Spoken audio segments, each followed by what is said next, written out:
Quando o assunto é socialismo, mercado e China, o Elias manja muito. Hoje o papo é reto. O que está rolando na China atual? O Elias vai quebrar tudo isso para você entender de um jeito simples e sem enrolação. Então já se inscreve no canal, ativa o sininho e cola com a gente. Porque aqui a gente fala o que ninguém tem coragem de dizer. Isso é democracia. Cara, é uma democracia. É uma democracia. Você não estou negando que seja democracia. Mas isso também, ela coloca freios, por exemplo, à construção de consenso no Brasil. Né? Porque você tem forças tem neoliberal a comunista. Então você tem dois extremos aqui no mesmo negócio. Né? Então como você vai se encontrar um consenso? Então acho que hoje a grande dificuldade nossa no Brasil, né, dentro do campo não bolsonarista, né, sabe, vamos colocar dessa forma, é a busca de um consenso em torno de qual o caminho o Brasil deve seguir. Né? Eu, particularmente, sempre tenho voltado, eu falo isso o tempo inteiro, que o caminho do Brasil ele é a da formação das condições objetivas e subjetivas para um projeto nacional de desenvolvimento. Só que para nós conseguirmos reunir convicções em torno disso, nós temos que enfrentar um problema subjetivo que nós temos. Qual que é o nosso principal problema subjetivo no meu ponto de vista? É um problema de falta de pensamento estratégico, ou seja, você hoje não tem, por exemplo, como tem na China, né? Vamos montar, 20 anos atrás, 5, 6 Big Techs aqui, Alibaba e tal, porque senão as deles vão entrar aqui. Ela vem pensando nisso há 20 anos. Vamos montar um sistema empresarial próprio e, a partir desse sistema empresarial, enfrentar o mundo. Vamos montar um sistema financeiro público, porque aí não fica na mão do setor privado, então o risco de ter crise é muito menor. Então isso é um pensamento estratégico sofisticado lá atrás, mas não tem mais isso. Não se debate mais o que eu chamo de categorias de totalidade. Ninguém fala mais em desenvolvimento, projeto nacional, capitalismo, socialismo, industrialização, né, reindustrialização, política industrial. Essas grandes narrativas, elas sumiram do debate público. Porque se a gente estivesse aqui exercitando essas grandes narrativas, nós estaríamos ia chegar a que ponto? Olha, eu e o Igor pensamos diferentes, mas olha, tem um ponto, uma zona cinzenta aqui de convergência e vamos caminhar a partir dela. Então, por exemplo, uma aliança com a China, por exemplo, significa submissão ao Brasil à China? Não. Ideologicamente, eu adoro a China, mas eu sou brasileiro, antes de mais nada. Não queremos submissão. Não quero submissão, sabe? Então, nós vamos chegar a um ponto do seguinte, olha, talvez a China seja o principal parceiro externo nosso, ou seja, pode ser a nossa janela externa para o processo de reindustrialização do Brasil. Para que a gente se torne cada vez mais autossuficiente e dependa menos dos outros. Exatamente. Mas eles são eles podem ter o potencial de financiar. E, cara, a China entrega hoje para o mundo, as tendências que todo país do sul global deve aprender, na medida que os países do sul global, por serem pobres, não terem os instrumentos institucionais necessários para tal, construir tendências, planejar a sua economia, o seu futuro, através das tendências que o mundo aponta. A China aponta hoje a tendência do investimento em infraestrutura, do investimento em meios públicos, de trens de alta velocidade, de portos, aeroportos, de estradas. Ou seja, a China coloca essa tendência para o mundo, tanto é que ela lança uma iniciativa para financiar ferrovias, infraestruturas do mundo inteiro, que é a iniciativa Cintura e Rota. Né? E o Brasil teve, durante 40 anos, boa parte da sua indústria destruída pelo neoliberalismo, abertura comercial, livre mercado, reforma trabalhista, meta de inflação, tudo reformas que levaram o país a se enfraquecer do ponto de vista industrial, a se enfraquecer a sua indústria, enfraquecer e se desproteger diante do mundo, né? Enquanto que depois vem a Operação Lava Jato e destrói completamente toda a cadeia relacionada a petróleo, gás, construção civil e indústria mecânica pesada. Destrói completamente. Né? Então, e o desafio brasileiro hoje é o quê? Ele é o de reconstruir essas cadeias produtivas que foram destruídas por essas operações. Dá tempo, você está falando de Dá também tempo. A gente talvez investir em novas indústrias. Não, né? nessas, porque, cara, aí que tá. Não, vamos mudar de assunto, eu vou chegar nisso aí. Tá. recuperar isso, porque sem isso não tem novas indústrias também, tudo se relaciona, tá? E qual que é o parceiro externo para isso? É a China. Uhum. Agora, você não vai negociar com a China 3 meses, grandes projetos. Em 3 meses você não vai negociar nada com eles. Você tem que ter uma aproximação de anos, você tem que negociar projeto a projeto, joint venture por joint venture é união de empresas, né, sabe? E não como o Brasil fez recentemente, que foi meio que esnobar a China. A gente vai ficar equidistante entre China, Estados Unidos e Europa, né? Porque nós pensamos dessa forma, o que é um equívoco, porque não tem equidistância no mundo em que somente nem Europa nem Estados Unidos tem o que nos entregar. Porque se os americanos quiserem investir na gente, estou dentro. Sabe? Eu vou abrir um parênteses aqui, sabe? Eu sou um cara, eu me considero comunista e tal, mas não tenho o menor problema com quem faz acontecer. Pode ser privado, pode ser estatal, pode ser isso. Por exemplo, aqui, eu abri um parêntese, mudança climática e questão energética, por exemplo. Tem um exemplo aqui em São Paulo, que chama-se Iniciativa Resiliência, uma iniciativa da Enel, Enel São Paulo. É uma empresa privada. Essa iniciativa, ela busca o quê? Um mix de automação com a introdução na sua operação de inovações tecnológicas disruptivas como a inteligência artificial. Tá. Qual que é o objetivo dessa política da NEL? Acho que é uma empresa italiana, se não me engano. É italiano. NEL, é isso. Qual que é o objetivo deles? Eles diminuírem a instabilidade do sistema, né? Então eles monitoram o tempo inteiro. Então tem um plano piloto são 4 bairros, que é o plano piloto deles, de 4 bairros, desde bairro rico até bairro pobre, e testando a capacidade de monitorar a instabilidade. Então cai uma grande chuva, por exemplo, se você tem fio na rua, a chance do poste cair e cair a energia aumenta. Quando você coloca embaixo da terra, melhora a situação.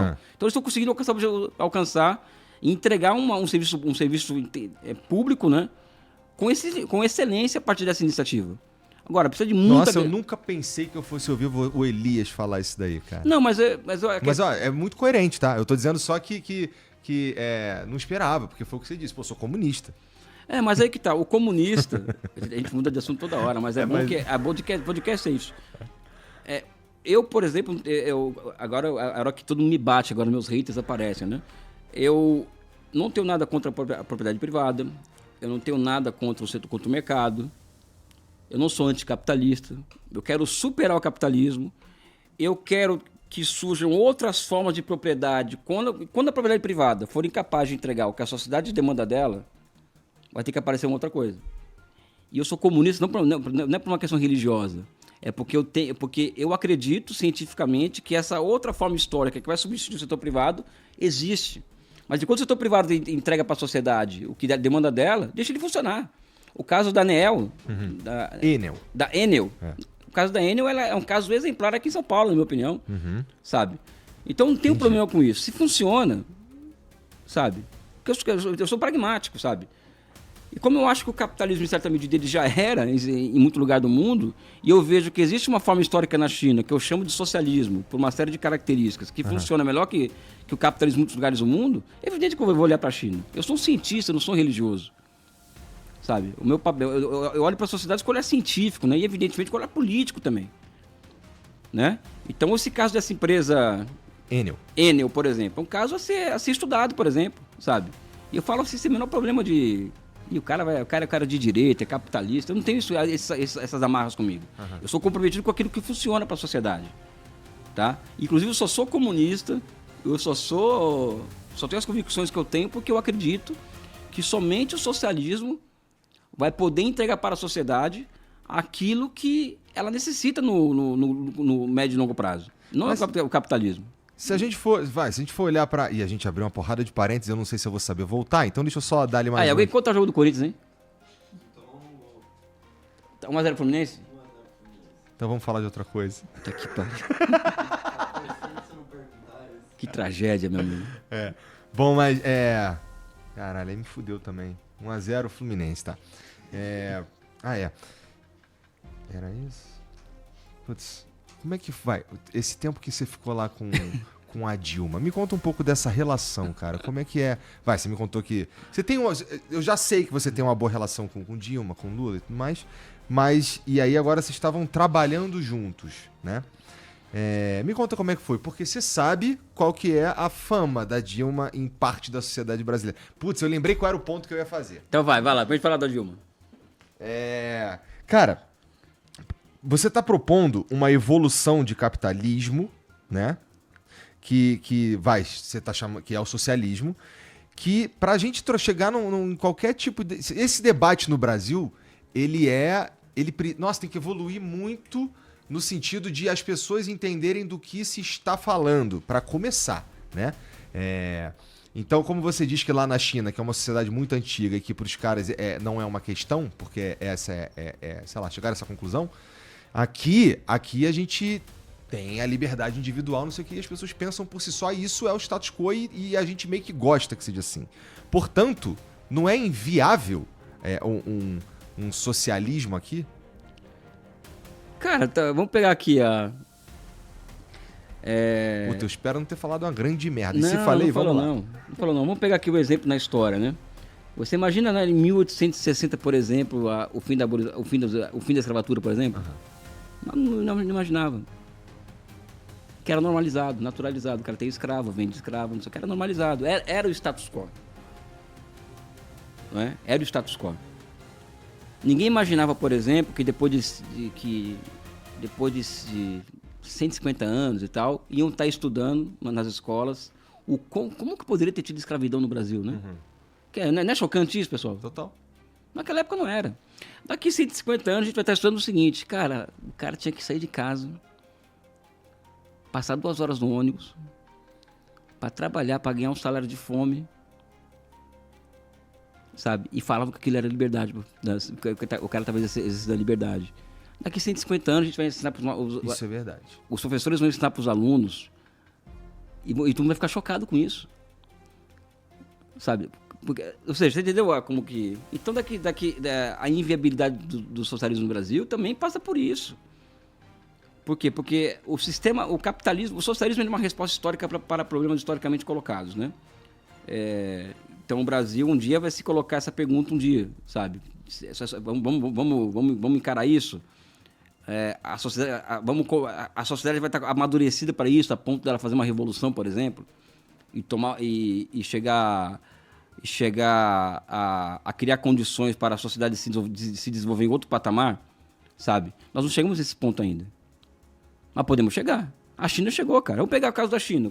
A China, em 1839, tem a Guerra do Ópio. A Inglaterra foi a guerra, que hoje fala da liberdade, contra da Ucrânia, foi lá apoiar a Ucrânia, que a Rússia é um país opressor, que a Ucrânia é a liberdade, é a Europa. A Inglaterra foi a guerra contra a China para a legalização do tráfico internacional de drogas, o ópio. Pô, mas 1800 e caralho. Sim, mas tá na história, meu amigo. Sim, é verdade. Ou seja, a Inglaterra foi uma potência traficante de drogas. Isso está marcado na história. O Flamengo não foi campeão mundial em 81? Não tá na história? Tá na história, meu amigo. Então ninguém tira isso de vocês. É verdade, papo reto. Sabe? Então, eles fizeram isso. E a China entrou num processo de degradação desde então, que em 1949, a expectativa de vida na China era de 35 anos de idade. 35 anos de idade. E a China era o país mais pobre do mundo. Alguém imaginava, na década de 30, com os japoneses invadindo a China, as pessoas que os caras fazendo operação igual o nazista, né, os japoneses, que daqui 70 anos, 80 anos depois a China está onde está hoje. Então tudo é ciclo, tudo é histórico, tudo vai, tudo vem, tudo é processo. E eu acho que o processo brasileiro a gente vai se encontrar um dia. Agora, o ponto principal hoje, sob meu ponto de vista, e que pode nos entregar a possibilidade do socialismo, é nós encontrarmos uma convergência entre eu e você sobre qual caminho o Brasil precisa seguir para ser um país digno desse nome. Então, existe uma questão, primeiro, ideológica, ou seja, nós temos um problema de fragilidade ideológica. Então, nós achamos o Brasil um país pobre, um país feio, um país que não é digno, um país que teve escravidão, patriarcado, um país que... Então vende-se muito, ou seja, tudo é verdade mesmo, o Brasil tem tudo isso. Mas, apesar de tudo isso, o Brasil é o quinto maior país do mundo em território, a 7ª economia do mundo, né? E uma grande expressão geográfica. Então, um país como o tamanho do Brasil, apesar dessa história contraditória, no fundo, quando bate muito nessa tecla de que o Brasil foi isso, aquilo, é para desconstruir nossa alma, né? Sabe? Então, o Igor é isso, o Igor é aquilo. Com qual objetivo? Para manter a gente tentando lutar por cada um por si? Não, é para manter a gente mansinho, não querer ter protagonismo, não querer se, sabe? Esse é o objetivo. Quando se fala em guerra híbrida, por exemplo, essa guerra de quinta, sexta geração, é isso. Isso é uma forma de guerra híbrida, né? Te convencer de que você não tem condições de ser um grande país. Você é um país que está condenado a ser pária no mundo, né? Guerra híbrida é isso, é você destruir psicologicamente o outro, né? E o Brasil está sob guerra híbrida já há muito tempo. Com essa propaganda de que o Brasil não prega, pela direita e pela esquerda, tá? Sim, a gente mesmo falando da gente. Pela direita e pela esquerda. Que para amplas parcelas da direita, a maioria quer viver em Miami, e amplas parcelas da esquerda quer viver aonde? Nova York. Não se vê como brasileiro. Né? Então, até essa crise ideológica, por exemplo, de nós ver o Brasil como uma grande expressão, que o dia que esse país se encontrar consigo mesmo, o Brasil, a China, a Rússia, a Índia pode impor ao mundo a paz mundial. Eu estou esticando a corda, evidentemente, mas o Brasil poderoso, forte, numa grande combinação com os BRICS, tal, vamos propugnar pela paz mundial. Vamos formar um grande bloco para o perdão da dívida dos países pobres, sabe? Um grande bloco, vamos formar um outro sistema financeiro paralelo ao dólar. Mas para isso, o Brasil precisa se encontrar, né? Sabe? Enfrentar essas questões ideológicas, né? E a principal questão ideológica, do meu ponto de vista, é a nossa incapacidade de nos observarmos brasileiros com orgulho de ser brasileiro. Tá. É de olhar para os Estados Unidos e falar assim: Estados Unidos, vou te alcançar, viu? Você tá aí bonitinho, rico e tal, vou te alcançar. Nós temos fé na gente mesmo, né? Fé na nossa capacidade de ser uma nação, uma grande nação. Como o Tiradentes falou, né? O dia que o Brasil se unir, seremos uma grande nação, uma coisa assim que o Tiradentes falou, né? Recuperar aquele espírito de Tiradentes no Brasil. Unido é algo que não estamos como sociedade. Não. Na verdade, assim, união é... Bom, difícil, especialmente porque somos uma democracia e tudo mais, e as pessoas pensam diferente e votarão diferente. O problema é pior, na minha opinião, que a gente está de mal um com o outro, né? E assim, essa eleição do Lula, essa frente ampla e, por exemplo, tem o Alckmin de vice e tudo mais, é uma tentativa, de certa forma, de trazer algum, sei lá, panos quentes, de certa forma, para dor, para... Eu acho que é um fulcro, é um germe de uma... Eu acho que o Lula 1, Lula 2 e Dilma já foram tentativas de construção de um projeto nacional. A questão do pré-sal, a Petrobras como operadora única do pré-sal, o Brasil protagonista no mundo, o Brasil recuperando a sua autoestima com o Lula 1, Lula 2 e Dilma, sabe? Já era ali um início, o papel ativo do BNDES, da Caixa Econômica, o programa Minha Casa Minha Vida, com todos os problemas que aqueles governos tinham, com todos os limites que aqueles governos tinham, mas você via que existia um... Puta, o Brasil tá voltando a bombar. Eu estive na Palestina em 2011, em Ramallah. Eu fui convidado para ir para a Palestina dar uma palestra para os palestinos das razões do Brasil está dando certo, em 2011. Eu nunca imaginava que 5, 6 anos depois ia estar explicando para as pessoas por que nós nos autodestruímos em 4, 5 anos. Então os governos Lula e Dilma foram essa tentativa, né? Depois vem o golpe de 2016, vem a Operação Lava Jato, vem toda essa operação, esse brainwashing que via a guerra híbrida, essa coisa toda, que nos colocou de joelhos, né? Essa que é a questão. Então acho que o governo Lula hoje, com todas as limitações que ele tem, ele ainda é o fio de esperança disso aí que a gente está conversando, que ele coloca o Alckmin de vista, coloca outro diferente ali e tal. E acho que o grande desafio brasileiro político, gostemos ou não, tá? Com os limites ou não, é a reeleição do Lula em 2026. Ou de alguém simpático a ele, ou alguém simpático a nós. Ou seja, é impedir que a extrema-direita volte ao poder. Acho que ao governo. Esse que é o grande desafio nosso. É impedir que um Tarcísio vire presidente da República, não permitir que um Ronaldo Caiado seja presidente, impedir que qualquer um que tenha relação com o bolsonarismo, né, chegue ao governo brasileiro. 1/3 da população brasileira discorda ferrenhamente de você, né? E um outro tanto já não tem tanta certeza. Então, dá pra dizer que o que elege um é o ódio do outro, cara? Não deveria ser, mas é o seguinte, um terço que não concorda comigo, o que eles falam? Que é patriota, não é? Uhum. Como que um patriota, eu vou pegar Tarcísio de Freitas, por exemplo, o governador de São Paulo, ele vai e coloca um boné, Make America Great Again. Que patriota é esse? Que tem um aço dele do estado de São Paulo, que exporta dos Estados Unidos, taxado. Os caras fizeram campanha para o Trump. O governo Bolsonaro foi o governo mais entreguista da história do Brasil. Está disputando com o Fernando Henrique, o que mais abriu mão de patrimônio público, o que mais vendeu empresa, sabe? Que mais entregou o país mesmo, assim, abriu capital estrangeiro, sabe? Propôs a exploração conjunta da Amazônia com o Biden, sabe? Bolsonaro. Então, eles são patriotas do que mesmo? São contra a política industrial? Rapaz, o Brasil é um país em que general do exército, ele é liberal. Ou seja, o general ele é contra a própria razão de existência dele, que é um Estado poderoso, que é um Estado munido de grandes empresas. O cara é contra a empresa, é contra a política industrial. Então, vamos no campo de debate deles, que é os valores da pátria e tal. Eles sequestraram o cristianismo, transformaram o Cristo em algo que não é Cristo. Eu não sou cristão, posso falar isso com tranquilidade. Patriota que foge para Miami, né? Patriota que acha que o Brasil não tem que ter política industrial. Patriota que acha que o Brasil tem que privatizar. Patriota que acha que o Brasil tem que exportar soja, minério de ferro e petróleo. Né? Que patriota é esse? Patriota que vai para manifestação com bandeira dos Estados Unidos. Que patriota é esse? Então eu quero disputar com os bolsonaristas no campo deles de análise. Eu, Elias, né? No campo deles. Eu sou um patriota. Eu, por exemplo, a minha força política, que é o PCdoB, ela surge como síntese do surgimento da classe operária no Brasil na década de 10, com a Semana da Arte Moderna em 22, que foi uma semana em que os artistas aqui em São Paulo se rebelaram contra a influência estrangeira, foi uma revolta nacional, né? Nós temos hoje uma visão muito mais simpática ao que foi a era getulista no Brasil, a era da Constituição Nacional, do que nós tínhamos há 50 anos atrás. Nós fizemos essa autocrítica.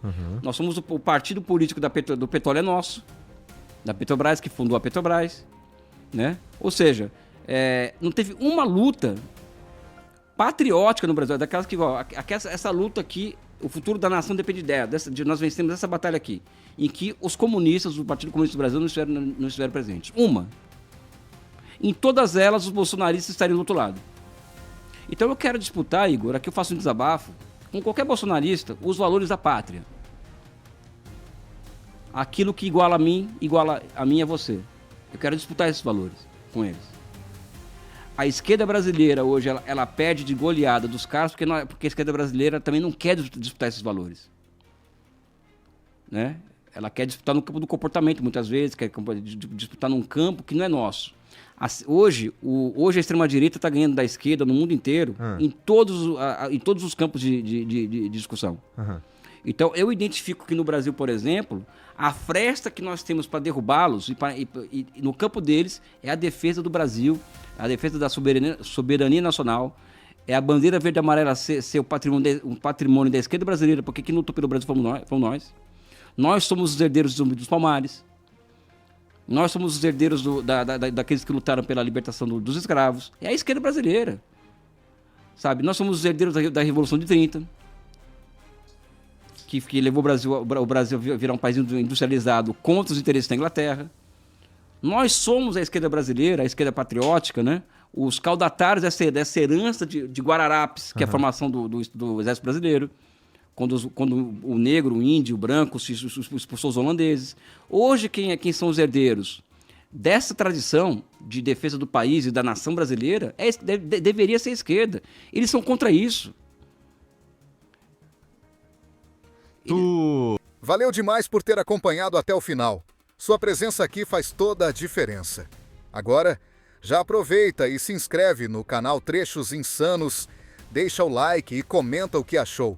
E no link aqui embaixo tem um canal oficial que você não pode deixar de conferir. Vai lá e se inscreve. E não para por aqui, tem muito mais conteúdo incrível nas nossas playlists com convidados especiais. Dá uma olhada nos outros vídeos que tem muita coisa legal.